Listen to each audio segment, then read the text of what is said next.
ওই একই কি বলে যে পুরনো আবর্তে বাংলাদেশ ফেরত যাচ্ছে আর কি।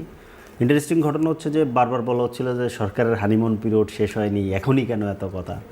হানিমুন পিরিয়ড শুধু সরকারের জন্য না, সরকারের বাইরে যারা আছে তাদের জন্যও থাকা উচিত, যে দুই সরকারের হানিমুন পিরিয়ড থাকে। তো এই যে পুরা প্রক্রিয়াটা, পুরা কাঠামোটা রাজনীতিকে ডে বাই ডে ভায়োলেন্ট ফেনোমেনার দিকে নিয়ে যাচ্ছে। আমি সমাজবিজ্ঞানের ক্ষুদ্র ছাত্র হিসাবে এটা আমি দেখতে পাচ্ছি। এবং এই ভায়োলেন্ট ফেনোমেনা মোকাবেলার ক্ষেত্রে অবশ্যই আইনের শাসনকে একদম কড়াকড়িভাবে প্রয়োগ করতে হবে। আগে ছাত্র দল মার খাইতো, এখন এনসিপি মার খাচ্ছে, এই পরিবর্তন হয়েছেই। আর সিস্টেমেটিক পরিবর্তন তো হয়নি। সিস্টেমেটিক পরিবর্তনকে খুব সচেতনভাবে দক্ষতার সাথে মানে কি বলে যে বাতিল করা গেছে কিংবা বাতিল করা হয়েছে। যারা পরিবর্তন চেয়েছিল তাদেরকে ক্রিমিনাল বানানোর একটা প্রক্রিয়া চলমান আছে। ধীরে ধীরে এটা আরও প্রকাশ্যে আসবে। পুরনো সিস্টেমেই আছে। পুরনো সিস্টেমের ব্যাপারটাই হচ্ছে এরকম, বাই প্রোডাক্টে এরকম যে ওই সিস্টেমের মধ্যে আপনি যখন ক্ষমতায় থাকবেন তখন আপনার কাছে সংবিধান ভালো লাগবে, পুলিশ ভালো লাগবে, আইনকানুন ভালো লাগবে, বিরোধী মতকে সহ্য হবে না এবং বিরোধী দলের লোকের উপরে আপনি হামলা করবেন, হামলা করার পরে তাকে আবার মামলা দিবেন, মামলা দিয়ে তাকে জেলেও পাঠাবেন, রিমান্ডে নেবেন, গুম করবেন, সবই হবে। সবই ঝিনাইদহের ঘটনাটার মধ্যে ঘটেছে। একই ধরনের ঘটনা আমরা দেখতাম যে ধরেন ছাত্রদলের লোকেরা, ছেলেরা যখন মিছিল করতে যাইতো ঢাকা বিশ্ববিদ্যালয়ে, তাদের উপরে হামলা করতো, সশস্ত্র হামলা করতো ছাত্রলীগ। এরপর এদেরকে মামলা দিত, মামলা দিয়ে জেলেও নিত। এর ভিতরে এখন যারা এমপি হয়েছেন এরকম লোকেরাও আছেন যারা মার খেয়েছেন। সো ওই একই কি বলে যে পুরনো আবর্তে বাংলাদেশ ফেরত যাচ্ছে আর কি। ইন্টারেস্টিং ঘটনা হচ্ছে যে বারবার বলা হচ্ছিল যে সরকারের হানিমুন পিরিয়ড শেষ হয়নি, এখনই কেন এত কথা। হানিমুন পিরিয়ড শুধু সরকারের জন্য না, সরকারের বাইরে যারা আছে তাদের জন্যও থাকা উচিত, যে দুই সরকারের হানিমুন পিরিয়ড থাকে। তো আমাদেরও হানিমুন পিরিয়ডটা শেষ হওয়ার আগেই, মানে আমরা বিরোধী দল হিসেবেও তো আমাদের হানিমুন পিরিয়ড পাওয়া উচিত যে আচ্ছা ঠিক আছে 6 মাস কোনো হামলা মামলার মধ্যে পড়বো না। হ্যাঁ, তাই এইরকম একটা ধরেন মোবাইল ফোনে সিম নিয়ে লোকেশন অন করে নিশ্চিন্তে ধরেন রেগুলার ফোনে নিশ্চিন্তে যে কোনো ধরনের সরকার বিরোধী আলোচনা করব, এইটুকু স্বাধীনতা আমাদেরও থাকা উচিত। কিন্তু এটা নাই। আমি ইতিমধ্যে আবার পুরনো প্র্যাকটিসের মধ্যে ফেরত যেতে হচ্ছে, যে কথাবার্তা সংকুচিত, মোবাইল ফোনে কম করা। কারণ চলে আসছে কিনা, আড়িপাতার আইনটা তো ধরেন বাতিল করা হয়েছে, তথ্য অধিকারের যে আইনটা ওটা বাতিল করা হয়েছে। আড়িপাতার ক্ষমতাটা এখনো প্রশাসনের কাছে আছে, বহাল আছে। এবং যেভাবে ধরেন প্রকাশ্য দিবালোকে হামলা করে, সশস্ত্র হামলা করে জাতীয় রাজনীতিতে যারা নেতৃত্ব দেন এই ধরনের মানুষের উপরে হামলা করে তাদেরকে আহত করে তারপরে ধরেন তাদেরকে মামলা দিয়ে এরপরে আমাদের একজন নেতাকে গ্রেফতার করা হয়েছে, যার বাবা স্ট্রোক করে হসপিটাল থেকে গিয়ে গ্রেফতার করেছে। 24 ঘন্টা পর্যন্ত দুই জেলার প্রশাসন স্বীকারই করে নাই, যশোর এবং ঝিনাইদহ জেলার প্রশাসন স্বীকারও করে নাই যে অয়নকে তার নিচে কিনে আনে, মানে সেই পুরনো পথে। এরপরে গতকালকে আবার আরেকজনকে গ্রেফতার করা হয়েছে, আজকে তাকে 2 দিনের রিমান্ডে নেওয়া হয়েছে। এবং তারেক রেজাককে লাইফ চলাকালীন অবস্থায় তাকে গ্রেফতার করা হয়েছে। যখন উনি একটা সংবাদ সম্মেলন করতে যাচ্ছিলেন, এবং উনি কোনো আন্ডারগ্রাউন্ডে ছিলেন না, উনি তার বাসাতে ছিলেন। বাসা থেকে উনি ঘোষণা দিয়ে সংবাদ সম্মেলন করতে যাচ্ছিলেন, সেইখানে তাকে তুলে নিয়ে গেছে। এবং ধরেন সেই পুরনো কায়দায় ওই কোমরে বেল্ট ধরে যে ধরেন ক্রিমিনালদেরকে যেভাবে আচরণ করা হয়, ক্রিমিনালদের এই আচরণ আপনি করবেন কিনা, মানে নিরস্ত্র ক্রিমিনালদেরকে, সেটা নিয়েও প্রশ্ন আছে আধুনিক পৃথিবীতে। কিন্তু ধরেন একজন রাজনৈতিক কর্মী যে হচ্ছে গিয়ে প্রকাশ্যে রাজনীতি করেন, দীর্ঘ সময় ধরে বহুবার আন্দোলনের মানে নির্যাতনের শিকার হয়েছেন, তাকে আপনি কোমরে ধরে যেভাবে গাড়িতে তোলা হলো, যে ভিডিওটা আমরা দেখতে পেয়েছি, সেই পুরনো পথেই হাঁটছে। যে এখানে আরেকটা বিষয় একটু বলে রাখি, যে ধরেন এনসিপির অন্যান্য আরও যারা নেতাকর্মীরা আছেন তাদের মধ্যে না এই জিনিসটা খুব একটা দেখা যায় না। কিন্তু আমি বলছি না যে এই হামলাটা মানে করাটা সমীচীন হয়েছে বা এটা কোনোভাবে উচিত না, তবে নাসিরউদ্দিন পাটোয়ারি কি একটু সবসময় নিজে একটু আক্রমণাত্মক কথা বলেন কিনা, বা এটা কি ওনার স্ট্যান্ড কিনা, এই ব্যাপারে একজনের স্টাইল তো এক রকম হবে, এটা তো খুব স্বাভাবিক ব্যাপার। একজনের স্টাইল এক রকম হবে।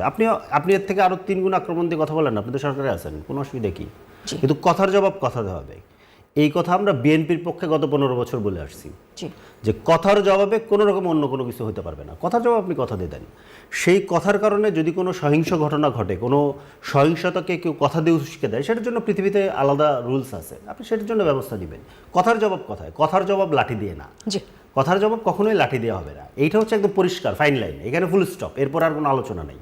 এরপরে যদি আপনি আলোচনায় যেতে চান তাহলে কি হবে, ক্রমেই একটা ধরেন অগণতান্ত্রিক মানে অগণতান্ত্রিক জায়গা থেকে আপনার গণতন্ত্রের পথে যে যাত্রা শুরু, সেই জায়গা থেকে আবার আপনি পেছনে হাঁটা শুরু করবেন।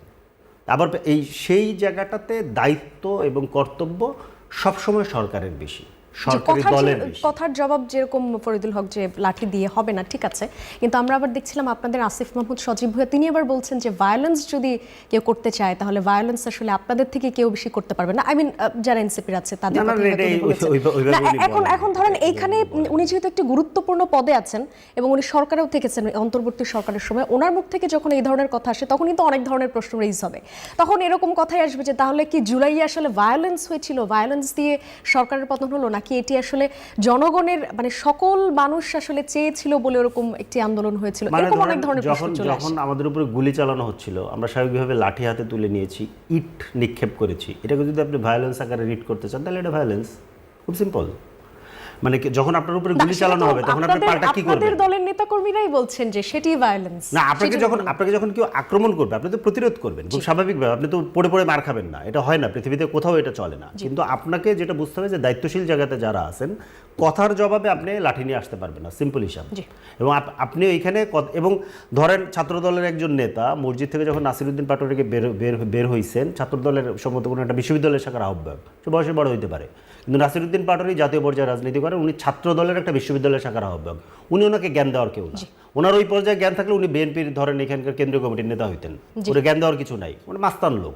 এই লোক হচ্ছে আপনার একজন বিশ্ববিদ্যালয়ের শিক্ষককে ওই নিয়োগ পরীক্ষা বাতিল করার জন্য শিক্ষককে কিডন্যাপ করে নিয়ে গেছিল, সেটা ভিডিও ছবি আছে। উনি আসছেন নাসিরউদ্দিন পাটোয়ারিকে জ্ঞান দিতে। আবার আসবো রেজাল্ট করেন রনি, আপনার কাছে যাই যে বিষয়টা নিয়ে আসলে আলাপ করছিলাম যে 24-এর পরেও যদি এরকম সংঘাত পাল্টাপাল্টি হামলা মামলা থাকে বা এই সংস্কৃতি চলতে থাকে তাহলে বাংলাদেশের রাজনীতির গুণগত পরিবর্তনটা কোথায় হলো? ধন্যবাদ যে যেখান থেকে দেখছেন সবাইকে আমার সালাম এবং কৃতজ্ঞতা। দেখেন, এই আলাপটাতে ঢোকার আগে আমি এই যে পুরা কৃত্রিম ফেনোমেনাটা, এটাকে আমি কৃত্রিম ফেনোমেনা বলছি, এটাকে আমাদের একটা ক্যাটাগরিক্যালি আলোচনা করা দরকার, ভালোভাবে বোঝা দরকার। এই পুরা জিনিসটাকে বলা হয় পলিটিক্স অফ হিউমিলেশন, মানে অপমানের রাজনীতি। এটা শুরু হয়েছে কোথায়? এটা শুরু হয়েছে নির্বাচনের আগের থেকে সোশ্যাল মিডিয়ার মধ্য দিয়ে। এইটা politics of humiliation always violence ডেকে আনে, এবং এই পলিটিক্স অফ হিউমিলেশন তারা শুধু যে সোশ্যাল মিডিয়া, বট বাহিনী, ডিজিটাল মবের মাধ্যমে করে তা না, এটা তারা রিয়েল সোসাইটিতে, অ্যাকচুয়াল সোসাইটিতেও মবের মাধ্যমে করে, এবং এটা তারা টকশোতেও করে কেউ কেউ। যেমন গতকালকে আমার একটা বিটার অভিজ্ঞতা হয়েছে, আমি এই প্রথম মাইক ফালে চলে যেতে বাধ্য হয়েছি, কারণ এই লেভেলের ব্যক্তিগত আক্রমণ শুরু করা হচ্ছিল। এবং আপনার কোনোরকম কোনো আপনার এই ধরেন যে শিষ্টাচার যেটাকে আমরা বাংলায় বলি, হ্যাঁ, বা ব্যক্তির অনার কোড, সেটা কোনোভাবেই তারা মেনটেন করে না, যে কোনো ব্যক্তিকে, এবং প্রত্যেকটা বিষয়কে সেন্সেশনালাইজ করে হাজির করে। তো এই পলিটিক্স অফ হিউমিলেশন যখন জারি থাকে তখন অবভিয়াসলি এটা ভায়োলেন্সের দিকে যাবে। এবং সেক্ষেত্রে রাষ্ট্রের কী কাজ? রাষ্ট্রের কাজ হলো আইন শৃঙ্খলা ঠিক রাখা, আইনের শাসন নিশ্চিত করা। তো এখন রাষ্ট্র যখন আইনের শাসন নিশ্চিত করতে না পারে তখন আপনি বলেন যে সালাউদ্দিন শিলং থেকে আসছে, তাকে চুরি পরায় বসায় থাকতে হবে। হ্যাঁ, আপনি সালাউদ্দিন ফোবিয়াতে ভোগায়। আবার যখন পুলিশ আইনানুগ ব্যবস্থা নেয় তখন পুলিশ হাসিনার মতো হয়ে যাচ্ছে, ফ্যাসিবাদে ফেরত গেছে। তারপরে আন্ডা কি আপনি জানেন, আর কি মব, এগুলোর মধ্যেই থাকতে আইনের শাসনে ফিরতে হবে না আপনার? পুলিশ এখানে মামলা হয়েছে, দুইটাই রাজনৈতিক মামলা। ছাত্রদলের তরফ থেকে যে মামলা হয়েছে এটা রাজনৈতিক মামলা, এনসিপির তরফ থেকে যে মামলা হয়েছে দুইটাই রাজনৈতিক মামলা। দুইটা রাজনৈতিক মামলায় আপনি ছাত্রদলের নেতারা জামিন নিয়ে বাইরে আসে, আপনাকে পুলিশ বলা হলো আপনি যাবেন না, আপনার বিরুদ্ধে মামলা আছে, আপনি গেলে আপনাকে অ্যারেস্ট করতে বাধ্য হবো আমরা। আপনি পুলিশের সাথে দুর্ব্যবহার করে পুলিশের কথা তোয়াক্কা না করে আপনি লাইভে এসে অ্যাডাম দেখায় আপনি যখন প্রেস কনফারেন্সে, পুলিশ আইনানুগভাবে গ্রেফতার করবে না, আপনার বিরুদ্ধে মামলা আছে। তো আপনি জুলাইয়ের কত বড় কি, এই জন্য কি আপনার অপরাধ মাফ হয়ে যাবে? আপনার বিরুদ্ধে মামলা থাকলে থেকে অ্যারেস্ট করা যাবে না, এই আইন পাইছেন কোথায়? আপনি জুলাইয়ের জাতির পিতা হয়ে যান, তাতে অসুবিধা কি? আপনার বিরুদ্ধে মামলা আছে, আপনাকে মামলা অনুযায়ী গ্রেফতার, আপনার হ্যাঁ আলাদা জামিন দিয়ে দিচ্ছে আপনার আদালত অনুযায়ী, খুব সুন্দর, ওকে। কিন্তু মামলা করা হয়েছে, তারপরে গ্রেফতার করা হয়েছে, এটা নিয়ে যে উন্মাদনা তৈরি করা হইলো সোশ্যাল মিডিয়াতে, এই যে ধরেন এর আগে ধর্ষণের ঘটনা ঘটলো, নিকৃষ্টতম ঘটনাগুলো, সেই নিকৃষ্টতম ঘটনারকে কেন্দ্র করে আরও নিকৃষ্টতম রাজনীতি করার চেষ্টা করলো। আসামি অ্যারেস্ট হয়ে গেছে, 3 দিন হয়ে গেছে, 3 দিন পরে তারা আবার সোশ্যাল মিডিয়াতে গ্রেফতার চাই, বিচার চাই, চলতেছে। তার মানে এখানে আসলে তাদের কোনো রাজনীতি নেই। রাজনীতি না থাকার কারণে এখানে তারা পলিটিক্স অফ হিউমিলেশন, যেটা আমি বললাম, এই যে অন্যকে অপমান করা, ডিফেম করা, পার্সোনাল অ্যাটাক করার মধ্য দিয়ে তারা একটা রাজনীতি করার চেষ্টা করছে। কেন এটা করার চেষ্টা করে? এটা নিয়ে আপনার সমাজবিজ্ঞানীদের বিভিন্ন রকম আলোচনা আছে, বিখ্যাত সমাজবিজ্ঞানী গোপাল গুরুর এটা নিয়ে কাজ আছে, হিউমিলেশন। সেটা হলো সমাজে মানুষ রিকগনিশন চায়, এবং রিকগনিশন চাইতে গিয়ে যে যাদেরকে আমি বলবো, এটা খারাপ শব্দ না বলি, কালচারালি যারা ব্ল্যাঙ্ক মানে আমি বলতেছি না higher culture lower culture argument আমি দিচ্ছি না, কালচারালি ব্ল্যাঙ্ক যারা, তারা তাদের রিকগনিশনটা পাওয়ার জন্য হিউম্যান বিংয়ের মধ্যে তো অ্যানিমেলের আচরণ আছে, মানুষ তো অ্যাট দ্য সেম টাইম খায় দায়, তারপরে তার মধ্যে পশুত্বের ব্যাপার আছে, সে তার যে ইনসিকিউরিটি, এই ইনসিকিউরিটির যে অ্যানিমেল ইনস্টিং পশুত্ব যেটা, এটা সে ব্যবহার করার মধ্য দিয়ে সে অন্যকে তার চেয়ে ভিন্ন মতের বা ভিন্ন চিন্তার যে তাকে সে এমনভাবে অ্যাটাক করে যেটা তার হিউম্যান সেন্সিটিভিটিকে ওভারকাম করে যায়। হ্যাঁ, যেমন ধরেন আপনি আমাকে প্রশ্ন করার মধ্যেই যদি পার্সোনালি ক্রিটিসাইজ করে ব্যঙ্গ করার মধ্যে দিয়ে প্রশ্ন হাজির করেন, তখন আমার যে হিউম্যান সেন্সিটিভিটি এটাকে আপনি ওভারকাম করে যাবেন। দেন আমি তখন হয় আপনাকে সেমভাবে আপনার জবাব দেওয়ার চেষ্টা করব, কিন্তু এই জবাব দেওয়াটা যখন আপনি ক্রমাগত, আমি যখন দিব 1 ইঞ্চি, আপনি যখন এটা 10 ইঞ্চিতে নিয়ে যাবেন, তখন আমি বলবো যে এটা তো হচ্ছে না, এ তো মুখের জবাব তো মুখের জায়গায় থাকছে না। তখন আপনি এই হিউম্যান সেন্সিটিভিটি যেটা, এটাকে যখন ওভারকাম করে ফেলেন মানে ক্রমাগতভাবে, হ্যাঁ কন্টিনিউ, তখন আসলে এটা ভায়োলেন্সের দিকে চলে যায়। তখন আমি দেখবো যে এটা থামানো ছাড়া আর কোনো উপায় নেই। কারণ আমার হিউম্যান ডিগনিটিকে আপনি আক্রমণ করেন, যেটা রাইট আপনার বাকস্বাধীনতার নামে। অবাধ স্বাধীনতা শুধু জঙ্গলে থাকে, পৃথিবীতে বাকস্বাধীনতার বড় বড় যে জায়গাগুলো, ইউরোপ আমেরিকাতে আপনি যে অ্যান্টিসেমিটিক বক্তব্য দেন, তো উইদাউট রেসপন্সিবিলিটি বাকস্বাধীনতা বলে পৃথিবীতে কিছু নাই। আপনি যান আমেরিকা ইউরোপে যে অ্যান্টিসেমিটিক বক্তব্য দেন, আপনার খপ করে ধরে নিয়েছেন। এবং যারা বাকস্বাধীনতার বড় বড় ওয়াজ করে, তাদের জানা থাকা দরকার what not to say must be require. বাকস্বাধীনতার আগে আপনি কোনটা বলতে পারবেন না একটা সোসাইটিতে, একটা সমাজে, আপনি আপনার বাপরে গালি দিয়ে কথা বলতে পারবেন না। ধরেন আপনি অনেক শিক্ষিত, অনেক বিষয়, হ্যাঁ, বাপরে আপনি শুরুই করলেন গালি দিয়ে, যে আপনার বাপের কাছে কম বুঝে, এখানে বাপরে এবার গালি দিয়ে শুরু করলেন আপনি, নো, এটা আপনি করতে পারবেন না, এটার নাম বাকস্বাধীনতা না। তো তার মানে এই যে হিউম্যান সেন্সিটিভিটিকে ওভারকাম করে করে প্রতিনিয়ত বিষ ঢুকানো হচ্ছে, ঢুকানোর মধ্যে দিয়ে তারা কী চাচ্ছে, তারা যাচ্ছে সোসাইটিকে ভায়োলেন্ট করে ফেলতে। ভায়োলেন্ট করে ফেলে বিএনপি যেহেতু একটা লিবারাল ডেমোক্রেটিক পলিটিক্স করে, তাকে আইনের শাসন প্রয়োগ করা ছাড়া দ্বিতীয় কোনো পথ নাই, সেই জায়গার থেকে তাকে একটা কল্পিত আওয়ামী লীগের মধ্যে ফেলে দিচ্ছে, আর নিজেকে একটা ভিক্টিম ওটা। বিএনপি একটা আওয়ামী লীগের মতো হয়ে যাচ্ছে, যেহেতু ক্ষমতায় আছে, আর ক্ষমতা মানেই খারাপ, ক্ষমতা মানেই থাকা আওয়ামী লীগ, যেহেতু আওয়ামী লীগের আমাদের কমন কাঠামো, আপনার ক্ষমতায় যে থাকে তাকে ডিফেম করা সহজ, ফলে এই, এবং যেহেতু একটা ফ্যাসিস্টিক ক্ষমতা কাঠামো ছিল, সেই একই ইমাজিনেশনকে তারা ব্যবহার করছে একটা নির্বাচিত সরকারের বিরুদ্ধে। এবং আপনি দেখবেন যে ব্যক্তি তারেক রহমান, তার পরিবার, মন্ত্রী পরিষদ, এমন কোনো ব্যক্তি নাই, আমাদের তো নিয়ে তো সকাল বিকাল আসতেই, হ্যাঁ, ফটো কার্ড তো ধরেন এটা তাদের মানে এটা তাদের রাজনৈতিক ইবাদতের অংশ করতে বলতে হবে। তো এই পুরা কালচারের মধ্যে যখন বাস করে, এবার নতুন রাজনীতি, নতুন বন্দোবস্তের কথা যখন তারা বলে, তখন এটা আসলে মানুষের সাথে মস্কারি শুধু না, এটা মানুষকে চরমভাবে অপমান করা, এবং এটা মানুষকে, আপনার হাসিনা যেরকম নিগৃহীত করতো, মানুষকে নিগৃহীত করা। আপনি অন্যকে অনার করেন না, আপনি নতুন কালচারের কথা বলছেন। বেসিক প্রিন্সিপাল তো হলো এটা যে আপনি হিউম্যান ডিগনিটিকে রিকগনাইজ করবেন। আপনি যে আমি যেটা একটু আগে বললাম যে হিউমিলেশনের কমন, আপনি রিকগনিশন চান সমাজে, ওকে, কোনো সমস্যা নেই, আমরা বুঝি আপনার রিকগনিশন দরকার, আপনি নতুন পার্টি, নতুন আসছেন, একটা গণঅভ্যুত্থানের পরে অনেক আকাঙ্ক্ষা জনগণের জন্মাইছে, সেগুলোকে আপনি রিপ্রেজেন্ট, ওকে ফাইন। বাট প্রত্যেক রিকগনিশন চাওয়ার বা পাওয়ার একটা সোশ্যাল কস্ট আছে, সেই সোশ্যাল কস্টটা আপনাকে স্বীকার করতে হবে। সেই সোশ্যাল কস্ট স্বীকার করবেন না, আপনি জনগণের কাছে যাবেন না, আপনি পরিশ্রম করবেন না, সাংগঠনিক রাজনীতি করবেন না, বিকাশ, আপনি করবেন কি, আপনি ডিফেম করবেন, ও খারাপ আমি ভালো, ও আওয়ামী লীগ আমি নির্যাতিত। তো এই যে পুরা প্রক্রিয়াটা, পুরা কাঠামোটা রাজনীতিকে ডে বাই ডে ভায়োলেন্ট ফেনোমেনার দিকে নিয়ে যাচ্ছে। আমি সমাজবিজ্ঞানের ক্ষুদ্র ছাত্র হিসাবে এটা আমি দেখতে পাচ্ছি। এবং এই ভায়োলেন্ট ফেনোমেনা মোকাবেলার ক্ষেত্রে অবশ্যই আইনের শাসনকে একদম কড়াকড়িভাবে প্রয়োগ করতে হবে। সেখানে ডিম মারার জন্য যেরকম গ্রেফতার করতে হবে, যে অস্ত্র নিয়া, এই যে দেখেন এখানে ব্লু টি শার্ট পরা অস্ত্র বের করতে দেখা গেল, সেই অস্ত্র কোথা থেকে আসলো? আবার আপনি এখানে আপনার প্রশ্নের মধ্যে আমি শুনলাম বললেন যে বিগত আমলের উপদেষ্টা বলেছে ভায়োলেন্সের আমরা গুরু, আমরা সবচেয়ে সেরা। তার মানে কি? তার মানে সন্ত্রাস ইজ দেয়ার, তাদের প্ল্যানের মধ্যে আছে, এটা তারা নানাভাবে স্বীকার করছে। এদিক দিয়ে বিএনপিকেও মনে রাখতে হবে, তার ঐতিহ্য হলো সন্ত্রাস দমন করা, একটা ভালো ঐতিহ্য তার আছে, অপারেশন ক্লিন হার্ট মিলাইয়া সর্বদলীয় সন্ত্রাস দমনের ঐতিহ্য তার আছে। ফলে এটা ভুলে গেলে চলবে না, এটা আমি মনে করাই দিচ্ছি আবারও বিএনপিকে। হ্যাঁ, সর্বদলীয় সন্ত্রাস নির্মূল করে জনগণের স্বস্তি, নিরাপত্তা, নিশৃঙ্খলা এবং রাজনৈতিক কালচার, যেটা আমি যেই জায়গা থেকে আলোচনা আসলাম, সেই রাজনৈতিক কালচারের জন্য প্রথমত এই না, সেটা তো বটেই, সেটা তো হয়েছেই। নোয়াখালী থেকে উত্তরবঙ্গে যাচ্ছিল একটা ট্রাক। এখানে যাত্রী বা মানে পণ্যবাহী একটা ট্রাকে এতগুলো যাত্রী ছিল, পুলিশকে ম্যানেজ করা ছাড়া এটা গিয়েছে, এটা তো হওয়ার কথা না। আর সড়কমন্ত্রী যেটা বলেছেন ওই যে অ্যাজ ইউজুয়াল ওনার আগেরবার উনি যেটা করেছিলেন একই রকম, মানে দায়টা অস্বীকার করা। কিন্তু আমি গতবার যেটা এক্সপেক্ট করবো, গতবার আমি এটা বলেছি মানে গত ঈদের আগে আর কি, 2 মাস আগে, যে আপনি একটা নতুন সরকারে এসেছেন, এটা ঠিক আছে, আপনার পক্ষে রাতারাতি সব বদলানো যাবে না, এটাও ঠিক আছে। কিন্তু প্রথম কথা হচ্ছে যে আপনি অ্যাকসেপ্ট করতেছেন কিনা প্রবলেম আছে। যদি আপনি অ্যাকসেপ্ট করেন প্রবলেম আছেন, দেন তো পরিবর্তনের প্রশ্ন। যদি আপনি অ্যাকসেপ্ট না করে শুধুমাত্র হচ্ছে গিয়ে চালকের ভুল, যাত্রীদের অসচেতনতা, এই দুইটা শব্দবন্ধের মধ্যে ঘটনাটাকে ব্যাখ্যা করেন, 15 জন মানুষ মারা গেছে। এর ভেতরে আমি পড়ছিলাম একজন সম্ভবত মইনুল ইসলাম, তার স্ত্রী, কন্যা, বাবা, মা, পুরো পরিবারের একমাত্র উপার্জনক্ষম ব্যক্তি। আরেকজন মা কান্না করে করে বলছিলেন, মানে তার স্বামী ওইখানে নিহত হয়েছেন, যে তার স্বামীর সাথে কথা হয়েছে, তার স্বামী তার জন্য মানে তার মেয়ের জন্য খেলনা কিনেছে, সেই খেলনা নিয়ে এসে যাচ্ছিল। তো এই যে এক একটা মৃত্যুর সাথে এক একটা পরিবারের স্বপ্ন, জীবন, পরিবারের গল্প যে গড়িয়ে আছে, এগুলো আমাদের মন্ত্রীদের কান পর্যন্ত যায় না, এত সময় কোথায় ওনাদের পড়া।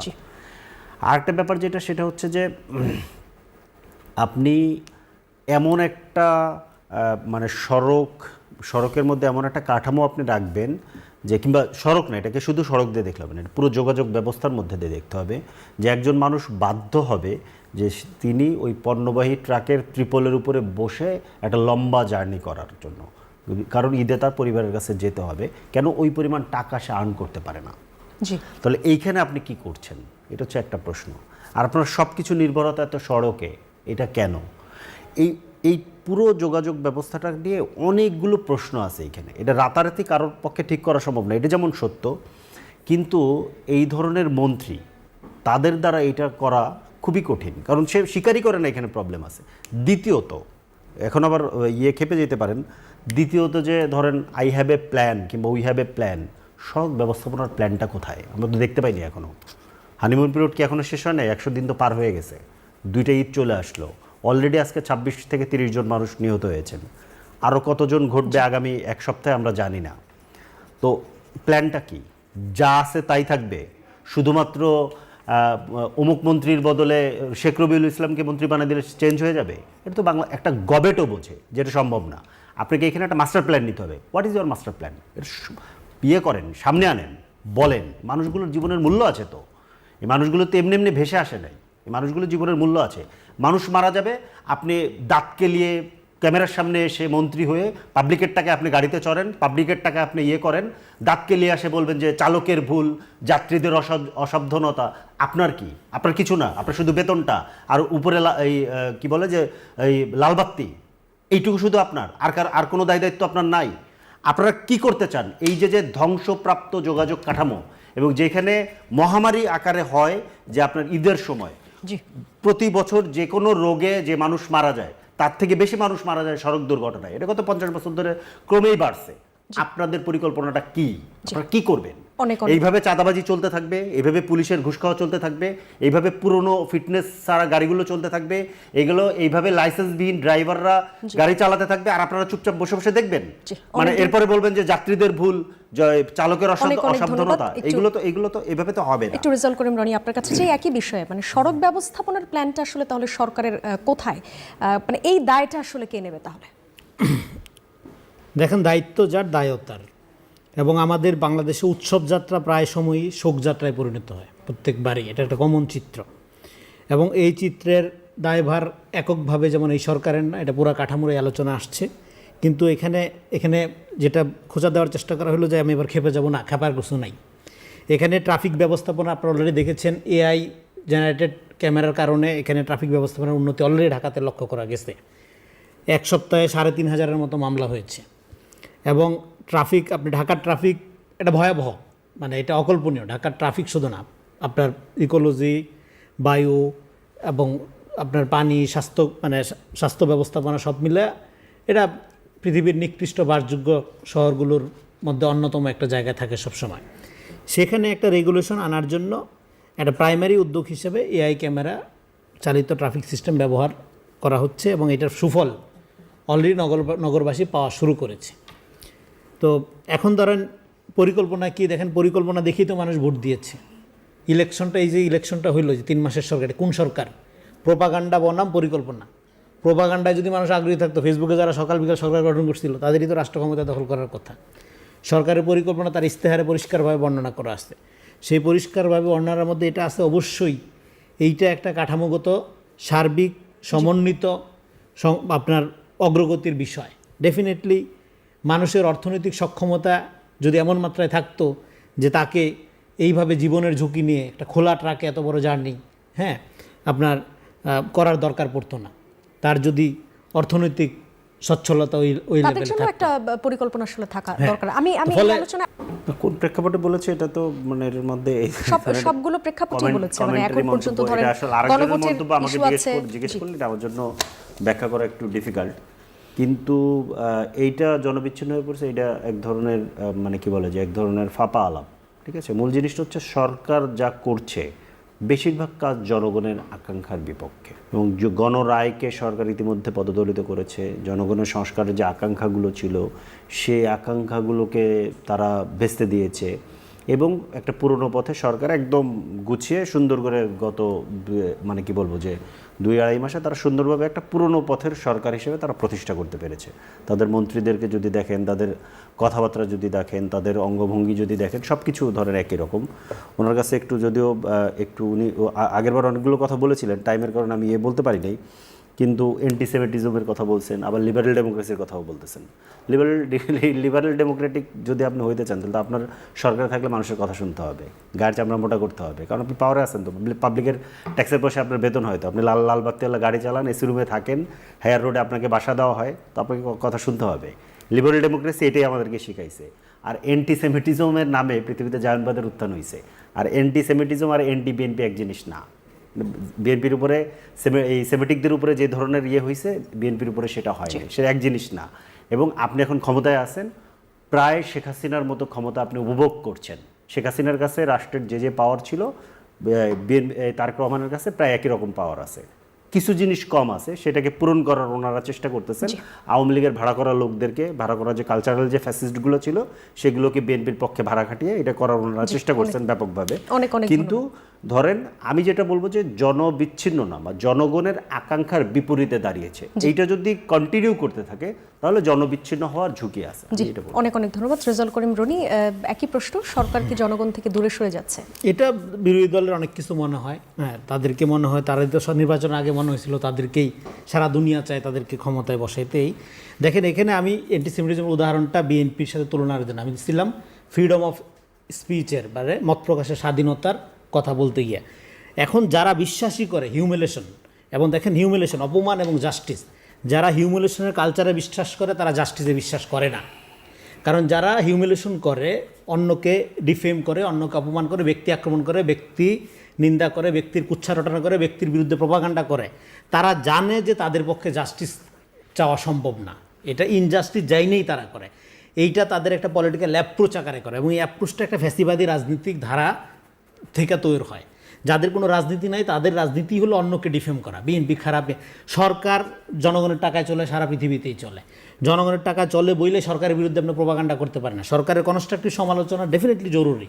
সরকারের সমালোচনা করা শুধু বিরোধী দল না, নাগরিকেরও দায়িত্ব। যে দলকে সমর্থন করে, সমালোচনায় সরকারে থাকলে প্রপাগান্ডা মনে হয়, হ্যাঁ, সে যে দলের সমর্থক, সে না প্রপাগান্ডা মনে হয় না, প্রপাগান্ডাকেই প্রপাগান্ডা মনে হয়। ফটো কার্ড, ভুয়া ভিডিও কার্ড, এটা সবাই করে, এটা সবচেয়ে বেশি বিএনপি, বট আইডি সবচেয়ে বেশি বিএনপির আছে। হ্যাঁ, এখন এগুলো তো বলবে। এখন এগুলো কারা করে?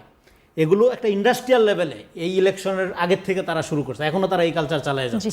এবং এটাকে এই জন্য হিউমিলেশন এবং জাস্টিস যারা একসাথে চায় তারা সিম্পলি নিমুখারামি করে জনগণের সাথে, সিম্পলি তারা জনগণের সাথে প্রতারণা করছে। এই প্রতারণার রাজনীতির বিরুদ্ধে বাংলাদেশ রায় দিয়েছে। এখন এই সরকারের সামনে ডেফিনেটলি চ্যালেঞ্জ আছে, এই চ্যালেঞ্জগুলো মোকাবেলা করা, যে অঙ্গীকারগুলো করছে এগুলো করা, এবং নতুন বন্দোবস্তের নামে একটা প্রতারণা 18 মাস আমরা দেখছি।